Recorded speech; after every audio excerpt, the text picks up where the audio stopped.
चलिए तो हम लोग आज 10th क्लास का आई एंड कलरफुल वर्ल्ड के बारे में पढ़ते हैं। तो ये हमारी आई है। तो इसमें देखिए दो स्ट्रक्चर है, एक एक्सटर्नल और एक इंटरनल। तो पहले एक्सटर्नल देखते हैं। एक्सटर्नल में क्या है कि जो ये व्हाइट वाला आपको दिख रहा है, आप अपने आंखों में भी देख सकते हो, उसे बोलते हैं एस्केलरा। एस्केलरा है।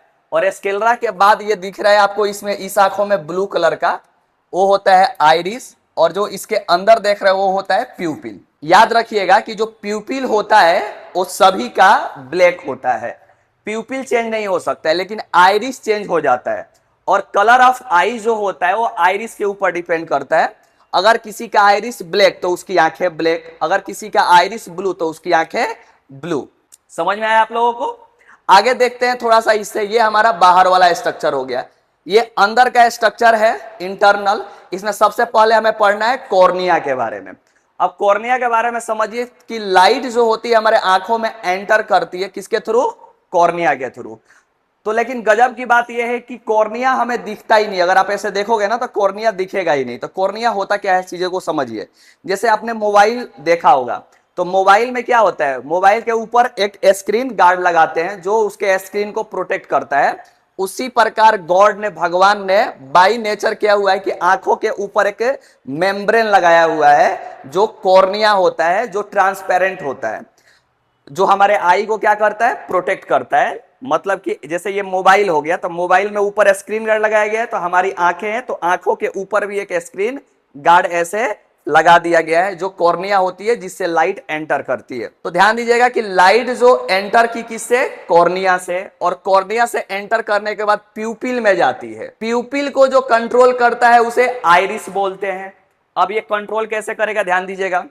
अगर लाइट जो होगी ब्राइट लाइट होगी या नॉर्मल लाइट होगी, तो जो हमारा प्यूपिल होगा वो क्या होगा? स्मॉल। और जब अगर लाइट डिम होगी तो हमारा जो प्यूपिल होता है वो क्या होता है? लार्ज होता है। इसीलिए आप देखिएगा कि दिन में प्यूपिल क्या होगा? छोटा दिखाई देगा, और नाइट में जो प्यूपिल होता है वो क्या होता है? बड़ा दिखाई देता है। और प्यूपिल को जो कंट्रोल करता है वो आइरिस करता है। तो फिर से एक बार, लाइट किससे एंटर हुआ? कॉर्निया से। कॉर्निया के बाद कहां गया? प्यूपिल। और प्यूपिल के बाद कहां जाएगा? Eye lens. और आई लेंस के बाद कहां जाएगा? रेटिना पर। और रेटिना पे जाके इमेज बनेगा। कैसा इमेज बनता है रेटिना पर? रियल और इन्वर्टेड। लेकिन इसके साथ साथ और ध्यान दीजिएगा कि ये जो हमारी लेंस है, आई लेंस, ये आई लेंस कौन सी लेंस होती है? कन्वेक्स। उसके बाद याद रखिएगा कि कॉर्निया और लेंस के बीच में एक लिक्विड पाया जाता है, उस लिक्विड का नाम है एक्वस ह्यूमर। और लेंस और रेटिना के बीच में लिक्विड पाया जाता है, उसे बोलते हैं विट्रस ह्यूमर। इसका काम क्या है? इसका काम है आई के शेप और साइज को मेंटेन करके रखना। नेक्स्ट क्या काम है कि जैसे हम कुछ देखते हैं, तो जब हम देखते हैं तो प्रेशर लगता है, उस प्रेशर को नलिफाई भी करता है, और नलिफाई करके आई के शेप और साइज को मेंटेन करके रखता है। ये हमारा दो लिक्विड। आगे देखते हैं यहां से, ये जो हमारी लेंस है इसको जो कंट्रोल करके रखता है, होल्ड करके रखता है, इसका नाम है सिलियरी मसल। सिलियरी मसल्स क्या करेगा? इसको होल्ड करके रखता है। और साथ में ये जो सिलियरी मसल्स है इसको रिलैक्स और कंट्रैक्ट कराएगा, रिलैक्स और कंट्रैक्ट कराएगा। तो थोड़ा समझिएगा ध्यान से, रिलैक्स और कंट्रैक्ट कैसे होता है। ये हमारी लेंस है, और आपको पता है कि हमारी जो लेंस है आंखों में वो फ्लेक्सिबल होता है। तो ये हमारी सिलियरी मसल और ये लेंस है। तो जब ये रिलैक्स होगी तो इसका मतलब टाइट होगा। तो जब दोनों तरफ ये टाइट होगा तो ये वाला ऐसे हो जाएगा। इसका मतलब मान लीजिए अगर ये हमारी लेंस है और ये ऐसे हुआ तो ये वाला डिस्टेंस क्या होगा? बढ़ेगा। तो मान लीजिए ये लेंस है, इसका फोकल लेंथ इतना पर है, ये हमारी लेंस है, और मान लीजिए कि फोकल लेंथ इतना पर है, और इसको जब रिलैक्स होगा तो दोनों ऐसे होगा, मतलब ये वाला कम होगा, ये वाला कम होगा, तो फोकल लेंथ क्या हो जाएगा? इंक्रीज हो जाएगा।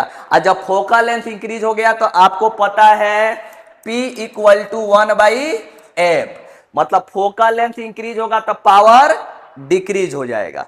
और उसके बाद जब ये कंट्रैक्ट करेगी, सिलियरी मसल्स कंट्रैक्ट करेगी, तो कंट्रैक्ट की तो याद रखिएगा कि जैसे ये है, इसको कंट्रैक्ट की तो कंट्रैक्ट की तो ये वाला डिस्टेंस क्या हो जाएगा? कम हो जाएगा। जब ये वाला डिस्टेंस कम हो गया, एफ कम हो गया, तो पावर क्या हो जाएगी?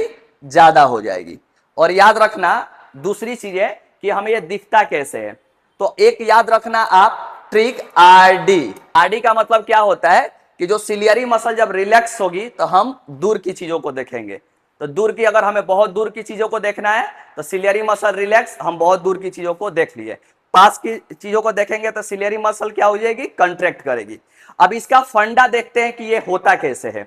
जैसे मान लीजिए कि हमें पास के ऑब्जेक्ट को देखना है, हमें मान लीजिए कि इसको यहां से ऐसे देखना है, तो यहां से लाइट जो आ रही है इस ऑब्जेक्ट से, तो वो डाइवर्ज फॉर्म में आएगी, और डाइवर्ज फॉर्म में आएगी तो हमारी आंखों के अंदर एंट्री होगी, और उसके बाद एंटर होके ये पूरा फॉर्मेशन होगा। दूसरी चीज ये है कि दूर से कैसी लाइट आती है, तो दूर से जब लाइट आएगी तो सबसे पहले डाइवर्ज फॉर्म होगी, और डाइवर्ज फॉर्म होने के बाद एक लॉन्ग डिस्टेंस कवर होगा, और लॉन्ग डिस्टेंस कवर होने के बाद वो पैरेलल हो जाती है और पैरेलल होके आती है। इसके पीछे ट्विस्ट क्या है, ये ट्विस्ट देखते हैं, ध्यान से समझिएगा कि जब दूर से ऑब्जेक्ट को रखा हुआ है और वहां से हम देखते हैं तो लाइट पहले डाइवर्ज में होगी और फिर पैरेलल होके आंखों में आएगी, तभी जैसे ही लेंस में एंटर करेगी हमारा लेंस उसको कन्वर्ज करेगा, बिकॉज हमारे पास जो लेंस है वो कन्वर्जिंग लेंस है। इस केस में भी लाइट जो आ रही है नियर ऑब्जेक्ट से वो डाइवर्ज फॉर्म में आ रही है, तो जब डाइवर्ज फॉर्म में आएगी तभी ये हमारे आंखों में इसको क्या करेगी, ये हमारा कन्वर्ज ही करेगी। लेकिन दोनों में पावर कब ज्यादा चाहिए, नियर वाले ऑब्जेक्ट में। इसीलिए बोला जाता है कि नियर के जब ऑब्जेक्ट को हम देखते हैं तो जो सिलियरी मसल्स कंट्रैक्ट होगी, जब सिलियरी मसल्स कंट्रैक्ट हो जाएगी फोकल लेंथ क्या होगा, कम होगा। जब फोकल लेंथ कम होगा तो पावर ज्यादा होगा, जब पावर ज्यादा होगा तो कन्वर्जिंग ज्यादा हुआ, और दूर में कन्वर्जिंग कम होता है। आगे थोड़ा सा समझते हैं इसमें कि ये जो रेटिना है, इस रेटिना पर लाइट सेंसिटिव सेल्स, कौन कौन सा लाइट सेंसिटिव सेल्स होते हैं, ध्यान दीजिएगा। एक का नाम होता है रॉड्स और दूसरे का नाम होता है कोन्स। ध्यान दीजिएगा, रॉड्स किसके लिए है, सेंसिटिव है, और कोन्स किसके लिए, cones for colour, cones for colour. लेकिन कलर के बारे में तब हो सकता है जब लाइट या तो नॉर्मल हो या तो ब्राइट लाइट हो, तभी हमारा कोन्स काम करेगा, और कोन्स होता है कलर के लिए। जैसे हमें किसी भी चीज का कलर आइडेंटिफाई करना है, तो कलर आइडेंटिफाई करने के लिए कौन सा लाइट सेंसिटिव सेल्स रिस्पॉन्सिबल है, वो है कोन्स। और एक और मैं ट्विस्ट आपको बता रहा हूं कि लड़कियों में बाई नेचर ये जो कोन्स होता है, ये कोन्स ज्यादा पाए जाते हैं, इसीलिए फीमेल कलर का आइडेंटिफाई लड़कों के कंपेयर में बहुत अच्छे से कर सकती है। जैसे अगर आप बात कीजिएगा पिंक का, तो पिंक में भी बहुत सारे कलर होते हैं, एक होता है dark pink, light pink, baby pink, बहुत सारे पिंक होते हैं, और हमें तो, मुझे तो सारा एक ही जैसा दिखता है। लेकिन प्रॉब्लम क्या है कि आप किसी लड़की फीमेल को ले जाइए तो वो अच्छे से आइडेंटिफाई कर पाएगी। बचपन में मुझे लगता था कि लड़कियां ज्यादा इंटेलिजेंट होती है, फिर बाद में मुझे मालूम चला कि नहीं, उनके ब्रेन में, उनके रेटिना में क्या है, कोन्स, और कोन्स के कारण वो कलर को ज्यादा आइडेंटिफाई कर पाएगी। यही कोन्स क्या होता है कि जब काम करना बंद कर देता है तो हमें कलर ब्लाइंडनेस हो जाता है, कलर को हम आइडेंटिफाई नहीं कर पाएंगे। ये रॉड्स किसके लिए सेंसिटिव होता है, ये होता है सेंसिटिव तब होगा जब डिम लाइट होगी। ये हमें हेल्प करता है नाइट में देखने के लिए। जैसे उल्लू को देखा होगा आपने, उल्लू को रात में दिख जाता है, क्यों दिखता है, क्योंकि उसके रेटिना पर रॉड्स जो है वो रॉड्स बहुत ज्यादा होते हैं। हमारे भी रेटिना पर रॉड्स है लेकिन ये कम होते हैं। यही रॉड्स जब कम काम कर देना जाता है तो नाइट ब्लाइंडनेस होने लगता है। इसका मतलब कि हमें रात में दिखना कम हो जाएगा। तो याद रखिएगा, रॉड्स डिम लाइट में सेंसिटिव होता है और ये नाइट में देखने में हेल्प करता है। कॉन्स कलर के लिए सेंसिटिव होता है और ये ब्राइट लाइट होगा और साथ में नॉर्मल लाइट होगा तब सेंसिटिव होता है। इसीलिए आप ध्यान दीजिएगा, दुकान में जब रात के समय कोई सामान खरीदने जाते हो, स्पेशली वह चीजें जो कलरफुल हो, तो दुकानदार क्या करता है कि दुकान में 20-25 जो लाइटें होती है उसको ऑन कर देता है, और ऑन करके उसके बाद कपड़े या जो भी कलरफुल चीजें हैं वो दिखाता है, क्योंकि आप कलर का आइडेंटिफाई अच्छे से कर पाओ।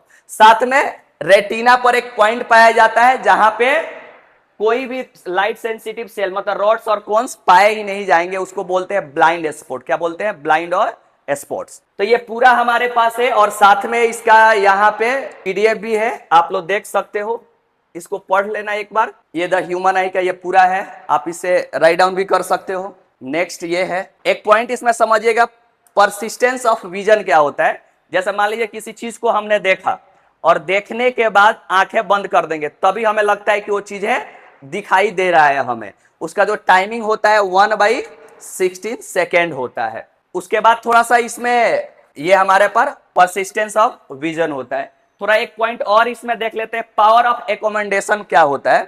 पावर ऑफ एकोमेंडेशन का मतलब क्या होता है कि सिलियरी मसल्स के कारण जो लेंस है उसका फोकल लेंथ क्या किया जा सकता है, एडजस्ट किया जा सकता है। हम चाहे तो दूर के ऑब्जेक्ट को भी देख सकते हैं और पास के ऑब्जेक्ट को भी देख सकते हैं। क्यों देख सकते हैं? क्योंकि सिलियरी मसल्स की हेल्प से जो हमारा लेंस है उस लेंस को क्या किया जा सकता है, फोकल लेंथ को एडजस्ट किया जा सकता है, और इसी को बोलते हैं पावर ऑफ एकोमेंडेशन।